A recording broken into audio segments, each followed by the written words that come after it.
Welcome to new TV Telugu. AP రాజకీయాల్లో ఎప్పుడూ కీలకంగా ఉండే కులం మరోసారి తెరపైకి వస్తోంది. కాపు నేత ముద్రగడ పద్మనాభం మృతి తర్వాత కాపునాడు ఆధ్వర్యంలో రాష్ట్రంలో సంతాప సభలు నిర్వహిస్తున్నారు. ఇందులో పార్టీలకు అతీతంగా కాపు నేతలు, ప్రజాప్రతినిధులు పాల్గొంటున్నారు. ఈ సందర్భంగా రాష్ట్రంలో రాజకీయ ప్రత్యర్థులుగా ఉన్న TDP MLA bonda Uma, YCP మాజీ మంత్రి అంబటి రాంబాబు ఓ సమావేశంలో కలిసి మాట్లాడుకోవడం చర్చనీయాంశమైంది. ఈ నేపథ్యంలో టీడీపీ అధిష్టానం బోండా వ్యవహారంపై తీవ్రంగా స్పందించి వివరణ కోరింది. అంతేకాదు బోండా అంబటి భేటీపై విచారణకు త్రిసభ్య కమిటీ కూడా ఏర్పాటు చేసింది. ఈ నేపథ్యంలో బోండా కూడా అంతే ధీటుగా స్పందించారు. గతంలో తమ పార్టీకి చెందిన ఇతర నేతలు వైసీపీ కాపు నేతలు ఏర్పాటు చేసిన భేటీలకు వెళ్లలేదా అని ప్రశ్నించారు. దీంతో టీడీపీ అధిష్టానం ఇరుకున పడుతోంది. ఈ నేపథ్యంలో ఈ మొత్తం వివాదానికి కేంద్రంగా మారిన అంబటి రాంబాబు స్పందించారు. బోండా ఉమ తాను కలిసిన విషయంపై టీడీపీ అధిష్టానం స్పందిస్తున్న తీరుపై అంబటి రాంబాబు ఘాటు కౌంటర్ ఇచ్చారు.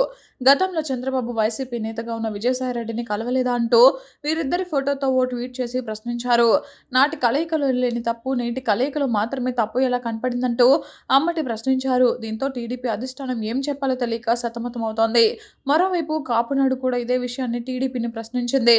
సాయిరెడ్డి చంద్రబాబు భేటీ కావచ్చు కానీ అంబటి బోండా ఉమ కలవకూడదా అని ప్రశ్నిస్తోంది. ముద్రగడ పద్మనాభం గారు కాపుల్లో ఐకానిక్ లీడర్. ఆయన మరణించాడు. సంతాప సభ ఏర్పాటు చేశారు. ఎవరు ఏర్పాటు చేశారు? కాపు జేఏసీ ఏర్పాటు చేసింది. ఆయన్ని పిలిచింది, నన్ను పిలిచింది, అన్ని పార్టీల యొక్క నాయకుల్ని పిలిచింది. బోండా ఉమ గారు వచ్చాడు. రాజకీయ నాయకులు పక్క కూర్చున్నాం, ఆప్యాయంగా పలకరించుకున్నాం. ఏంటి చంద్రబాబు నాయుడు గారి కడుపుమంట?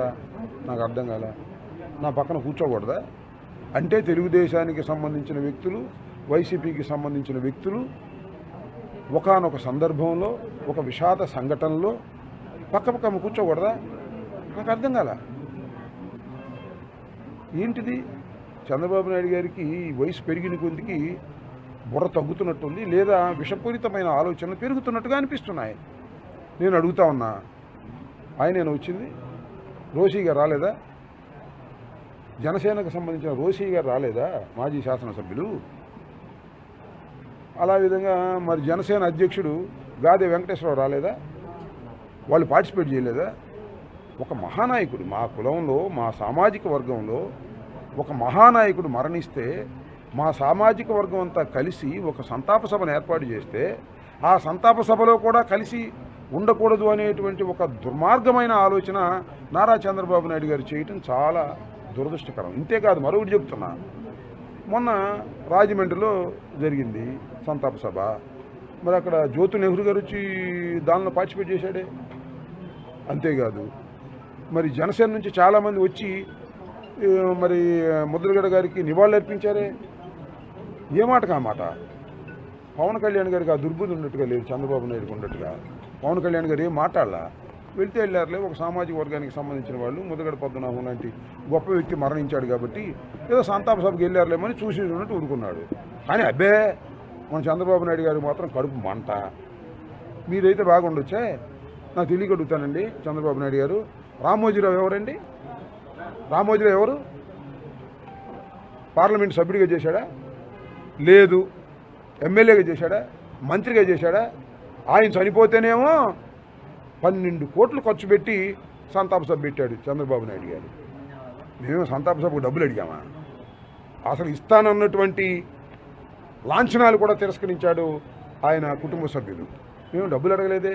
సంతాప సభ పెట్టుకోవడానికే మాకు ఇంత నిర్బంధాలా? మా కులనాయకుడు కాదా? మీకు ఆయన కులనాయకుడు అయితే అవ్వచ్చు, రామోజీరావు. మాకు ముద్రగడ పద్మనాభం కులానికి నాయకుడు, రాష్ట్రానికి నాయకుడు, సమాజం కోసం పోరాడినటువంటి వ్యక్తి. అంతేకాకుండా మంత్రిగా చేశాడు, పార్లమెంటు సభ్యుడిగా చేశాడు. ఆయనకి మేము సంతాపం చెప్పుకుంటుంటే మీ కడుపు మంట. ఇద్దరు కాపులు ఒకరి విభిన్న పార్టీలో కూర్చుంటే మీకు భయమా, బాధ ఏంటి? లేకపోతే బోండా ఉమ ఏదైనా తప్పు మాట్లాడితే మీరు ఆ తప్పు గురించి మాట్లాడండి. ఇద్దరిద్దరు పక్కపక్కన ఎందుకు కూర్చున్నారు? ఏంటిది? ఇద్దరు మానవులు, ఒక కులం వారు ఒకనొక సందర్భంలో విషాద ఘట్టంలో పక్కపక్కన కూర్చుంటేనే నీకు అంత కడుపు మంట ఏంటని అడుగుతా ఉన్నా.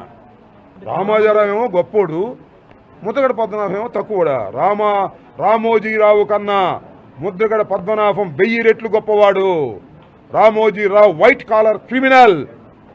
మోసం చేశాడు చీట్ ఫండ్ కంపెనీలు పెట్టి. ఆర్బీఐకి వ్యతిరేకంగా. ముద్రగడ పద్మనాభం ఎవరిని మోసం చేయలేదే. ఎవరిని మోసం చేయలే, సమాజం కోసం కష్టపడ్డాడు.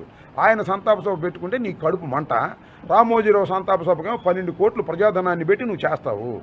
దీనికి ఖచ్చితంగా చంద్రబాబు సమాధానం చెప్పాలని నేను కోరుకుంటున్నాను.